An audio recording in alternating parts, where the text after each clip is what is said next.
और क्यों आप इल्जाम लगा रहे हैं कि दंगे करवाए? अरे डरते हो आप? एक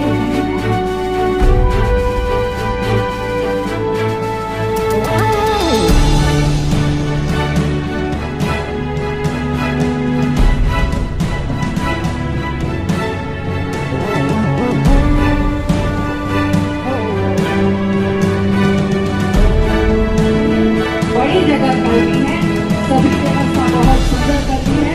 आप सभी महिलाओं को छठी मैया की बड़ी शुभेच्छा देती हूँ। आपको सभी मनोकामना बन रही हो कि हम आपको यानी जो आशा नहीं थी पहले तो उसे जगाई गई और उसके बाद सत्य और धर्म की राह पर चलूंगी, ना कटूंगी ना बटूंगी, ना किसी को कटने दूंगी। जी हाँ, आपने सही सुना।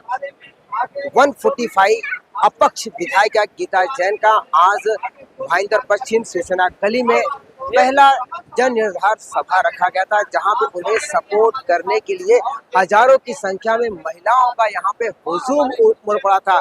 जिस तरह से विधायक गीता जैन को हिंदू शेरनी का जो संज्ञा दिया गया, उसी तरह से यहाँ पे उन्होंने दहाड़ लगाते हुए, विरोधियों का नाम ना लेते हुए उनके ऊपर कई सारे भ्रष्टाचार के आरोप लगाए और आम जनता को आगाह भी किया कि आप ऐसे लोगों से बच के रहिए, नहीं तो आगे क्या होगा ये आप सभी जानते हैं। पत्रकारों से बात करते हुए उन्होंने और क्या कहा, आइए देखते हैं। जैसे अभी आपने सुना कि एक राक्षस, आज आप देखिए पूरे शहर का माहौल, आप पत्रकार है, हर जगह जाते हैं, शहर का माहौल भय फैल गया है कि ये कहीं 2014 के 5 साल तो नहीं आ रहे हैं वापस। उसने ये भय फैला दिया है, बटोगे कटोगे। तो एक राक्षस ने अपना माया जाल फैला के रखा है और हम उसी माया जाल को तोड़ने आए हैं, लोगों को ये बताने आए हैं, अरे भाई ये परिस्थिति तो 2019 में भी थी और न हम बटे न हम कटे। पर ये राक्षस इसलिए इस तरह से भय फैला रहे हैं क्योंकि मैं जो कहती हूँ कि अगर बटोगे तो लूटोगे, मत जाइए उसकी तरफ, क्योंकि वो कीचड़ ही कीचड़ है। तो आज इस राक्षस के माया जाल को तोड़ना है और शहर में जो ये भय का वातावरण आ गया है कि शायद कहीं वो राक्षस फिर से आ गया तो हमारा क्या होगा, तो ये दुर्गा उसको बचाने आई है। दूसरा आपने कहा कि आपको बीजेपी से कोई तकलीफ नहीं? जी नहीं, देखिए कभी कभी अभी जो निर्णय लिया गया है, आप लोगों को बता दूं कि मैंने पहले भी बताया था कि मुझे वहां से कहा गया था कि चयन आपका ही हुआ है। यहाँ आते आते आप देखिए कि मीरा भाईंदर की टिकट को लास्ट में दिया गया, सिर्फ 3 घंटे पहले दिया गया। तो इसके पीछे क्या साजिश थी वो बताइए।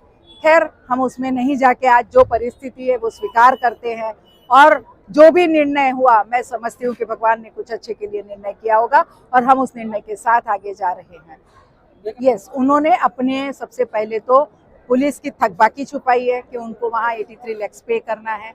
दूसरा उन्होंने ये छुपाया है कि उनके ऊपर जो FIR है उन्होंने सिर्फ 18 बताई है और जबकि 23 FIR पूरी की पूरी सबूत के साथ हमारे हैं। और प्रशासन का खौफ देखिए, उनका दबाव देखिए कि ये पॉइंट आउट करने के बावजूद भी उनके फॉर्म कैंसिल नहीं हो रहे हैं। तो ये लोकशाही नहीं है, ये दबावशाही है जिसके लिए हम लड़ रहे हैं और मैं आशा करती हूँ कि लड़के हमारी जीत हो और ये जो दबावशाही है वो कहीं ना कहीं खत्म हो। मैडम आपकी लड़ाई किससे है? हमारी लड़ाई कीचड़ से है, कमल से नहीं। एक व्यक्ति विशेष से है जिसने इस पार्टी के नाम पे यहाँ सिर्फ और सिर्फ अत्याचार और भ्रष्टाचार फैलाया है।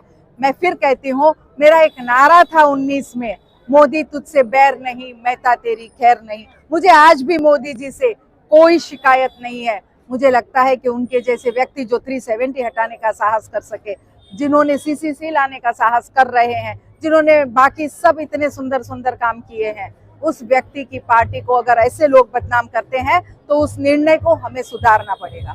मैडम कुछ नेताओं का हिंदुत्व प्रेम जाग गया है, क्या कहेंगे? जो कल तक सोया था। यस, मैं भी वही कहना चाहती हूँ।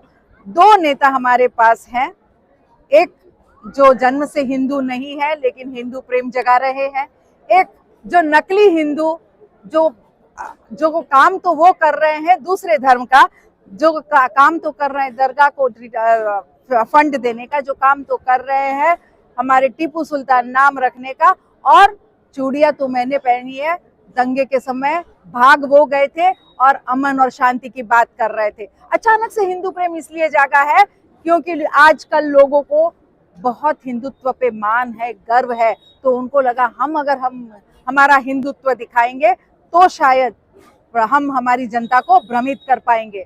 लेकिन जनता मूर्ख नहीं है, उन्हें बराबर पता है कि कौन सही हिंदू है।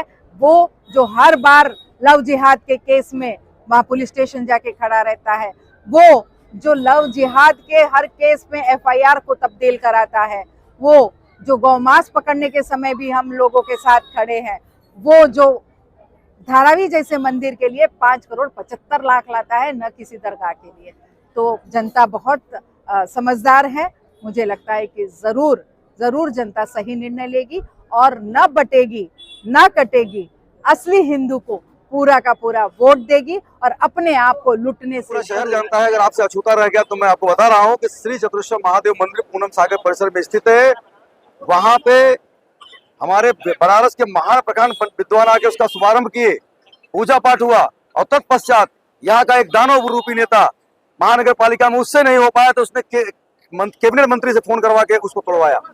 ये इतना दुर्भाग्यपूर्ण निर्णय रहा कि इससे पूरा हमारा सनातन धर्म की जो भी कर्मी है डर गए हैं, सहम गए हैं कि ये कुठाराघात कर रहा है। और ये इसकी तो खैर आदत ही है, 36 से 37 मंदिरों को तोड़ डाला है। तो ये हमारे क्या बोलूं आपको, दूसरे कौम में हम नहीं जाना चाहते, उनसे भी घातकी हो गया है, ज्यादा खतरनाक हो गया है। इसलिए इससे बचना है तो गीता जैन के साथ रहना है, और वो सनातन की रक्षा करती है और शेरनी है, इसलिए उनके साथ हम लोग कंधा से कंधा मिला खड़े हैं। हम हमारा पूरा समाज आने वाले विधानसभा चुनाव में आप किसे विधायक के रूप में देखना चाहते हैं और क्यों? श्रीमती गीता भरत जैन को हम विधायक के रूप में देखना चाहते हैं, और इसलिए देखना चाहते हैं कि वो हिंदू सनातन धर्म की रक्षक है और उसके लिए हम लोग अपने प्राणों की बाजी लगा देंगे, लेकिन उनके साथ खड़े हैं। बड़ी जगह कर दी है, सभी व्यवस्था बहुत सुंदर कर दी है। आप सभी मेरी माताओं को छठी मैया की इस व्रत की शुभेच्छा देती हूँ।